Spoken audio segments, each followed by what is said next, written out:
What made you come to this lab? So I think many things. One is it's a very real question for me. All my life it has been. I think growing up years, I didn't really fit in with most of the boys in my school and around me. So there's always this question of, so why am I different? How am I different? And what does that mean? And I think that really.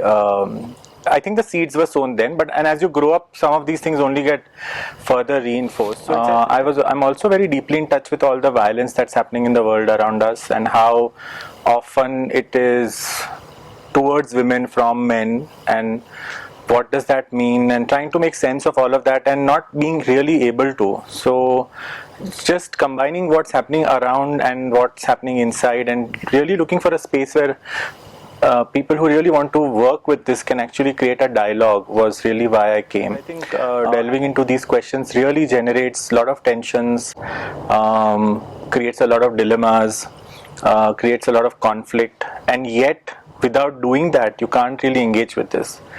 But there are some things that are clearer. I think one of the things that I'm really taking back is how much I haven't really valued the kind of man that I am. So I have often valued the parts of me which are soft, the parts of me which are receiving, the parts of me which are feminine, so called. But I think I haven't really valued the kind of man that I am and the experiences that have shaped me to become the man that I am. So I think one of the biggest things I'm taking back is really valuing my masculinity and celebrating it to a certain extent. I think another thing I'm taking back is also how it's becoming so clearer to me that any dialogue around what it means to be human cannot not have a question of what it means to be a man or a woman. And so I work in leadership consulting, and I think on at a very basic level we work with men and women every day, and our work tends to be very intimate. So in whether it's a coaching process or it's an assessment process or a training process, we really interface not just through our roles but also as people, and that often throws up all kinds of stereotyping, all kinds of biases. So when you're working with women, there are certain bias will come. When you're working with men, a certain bias will come.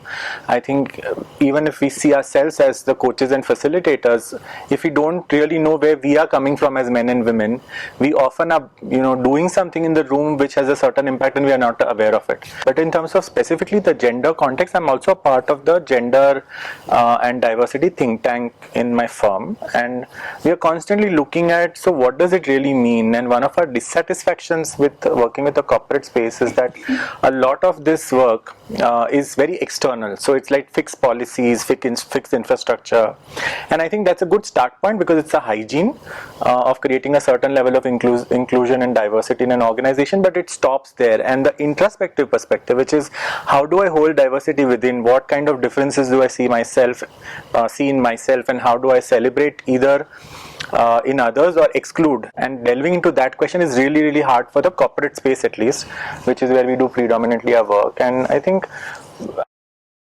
in a way the space that has got created here gives some clues on what is the nature of the space you need to create so that people can feel that it's safe to talk about some of these differences. So I think those are some very immediate possibilities. How they will emerge, one has to see. I think at one level all kinds of people certainly need to experience something like this, but I think central to coming to a space like this is if you really have questions around what it means to be a man and a woman. I think anybody who's working very directly in the profession of working with gender and with people as a manager, leader, or even as a facilitator, I think it's important. I think also I think you cannot not think on how would you create a space as a man, how would you create space as a woman, what happens to the other gender in the room. So anybody who's working with people as a manager, leader, or even as a facilitator, I think it's important. I think also I think activists, because there's a lot of people out there who are actually advocating for things around what it means to be a woman in today's world, what it means to be a man, people who are working for child's rights, and I think they're all very linked.